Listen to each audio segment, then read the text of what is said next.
Good day mga ka-sports natin dyan. Mainit na usapin sa pag-alis ni Ea Laure sa Cherry-Tigo. Mainit na mainit talaga ang isyong ito. Kaya na bang lisanin ni Ea Laure ang kanyang minamahal na team na Cherry-Tigo? Kilala naman natin na ang Cherry-Tigo ay maganda rin mag-alaga pagdating sa mga players. Noon nga ay kahit wala na si Jaja Santiago dito sa Pilipinas ay kasali pa rin sa lineup ng Cherry-Tigo. So ibig sabihin kahit hindi maglaro si Jaja ay meron nga itong sahod pagdating sa Cherry. Pero kapansin-pansin ang sumasabog na balita ngayon na paglipat nga ni Ea Laure sa ibang team.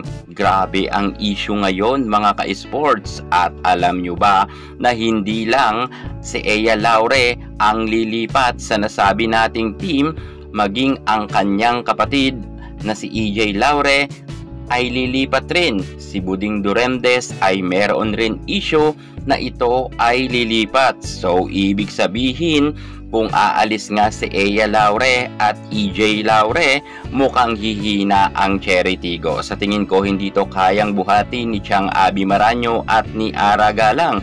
Si Maylin Paat ay hindi na nga natin nakikita na ang laro niya noon ay bakulaw nga sa loob ng court. Medyo humina ngayon si Maylin Paat. Ea Laure sa kanyang paglipat, bakit sa Choco Mucho ang pinakamatunog? Ating pag-uusapan kung bakit sa Choco Mucho siya lilipat. Pero bago ang lahat, subscribe ka muna. Click ang ating notification bell para lagi kang updated sa lahat ng issues sa volleyball.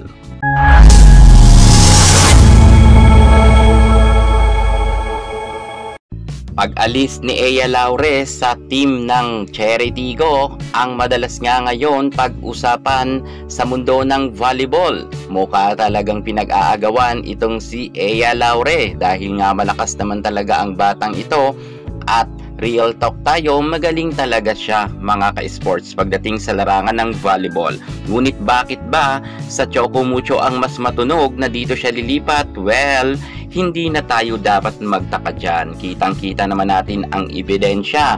Si Rondina ay former UST yan na isa sa mga magaling at buhatera. At itong si Ea Laure ay galing rin or produkto ng nasabi nating UST. So ibig sabihin ang dalawang ito ay talagang magkakasundo, at pag nagsama ang dalawang star player na ito, maaaring may chance na talaga silang mag-champion. Alam kasi rin natin kung gaano kagaling itong si Rondina at si Ea Laure. Bumagsak nga ang standing sa ngayon ng Choco Mucho, pero alam natin na kayang-kaya itong paangatin ni Ea Laure kung sakasakaling lilipat ito dito. Ito na siguro ang nakikita kong mas malakas na tandem sa Choco Mucho dahil nga medyo nawala nga ang ibang mga players ng Choco. Talagang kailangan na kailangan nilang mag-recruit. Para sa akin, kung ako ang inyong tatanungin, mas maganda talaga na si Ea Laure ay mapunta nga dito kay Rondina. Palaban yan si Rondina dahil galing UST, at gayon din itong si Ea Laure. Kita naman natin ang panahon niya sa collegiate ay talagang inilalaban niya kahit sobrang siya lang talaga ang gumagalaw, ay kitang-kita natin na nagpupursige nga itong si Ea Laure para nga madala niya sa tugatog ng tagumpay ang UST team. Bagamat hindi sila nag-champion, pero kita naman natin na talagang binuhat nga ni Ea Laure ang UST. Gaya nga rin niya noon ng pagbuhat ni Rondina ng panahon niya. At alam nyo ba na si Ea Laure ay super close rin yan kay Boss Dina Wong. Kaya't mukhang maganda talaga na sa Choco Mucho mapunta itong si Ea Laure at EJ Laure. Ang dalawa kasing magkapatid na ito, alam natin na hindi ito pwedeng paghiwalayin.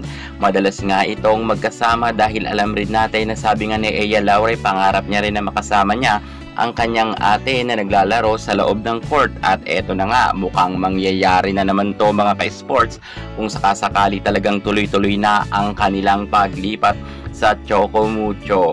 Pero alam nyo ba mga ka-sports, wag munang magsaya dyan ang mga fans ng nasabi nating Choco Mucho dahil hindi lang naman ang Choco Mucho ang matunog na balita na lilipatan ni Ea Laure.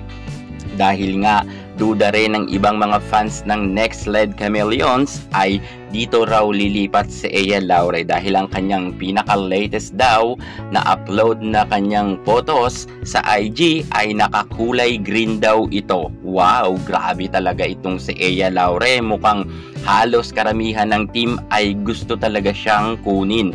If ever naman kung sa Next Led Chameleons mapupunta itong si Ea Laure, okay lang naman dahil medyo kasi kulang doon ng mga magagaling na players. Malaki kanyang maitutulong kung sa Next Led siya, pero mas the best kung sa Choco Mucho siya lilipat. Well, kung saan man lilipat si Ea Laure, siya na ang bahala dyan dahil buhay niya naman yan. Tayo ay mga fans lang at support na lang tayo. Pero sa tingin ko, mahigpit pa rin ang agawan na nagaganap kay Ea Laure ng ibang team. Well, good luck na lang kay Ea Laure kung saan niya man gusto na puntahan na team. Yan muna ang pinaka-latest natin sa mundo ng volleyball. At para hindi ka mahuli sa lahat ng issue pagdating sa larangan sa volleyball, subscribe na. Thank you so much. God bless.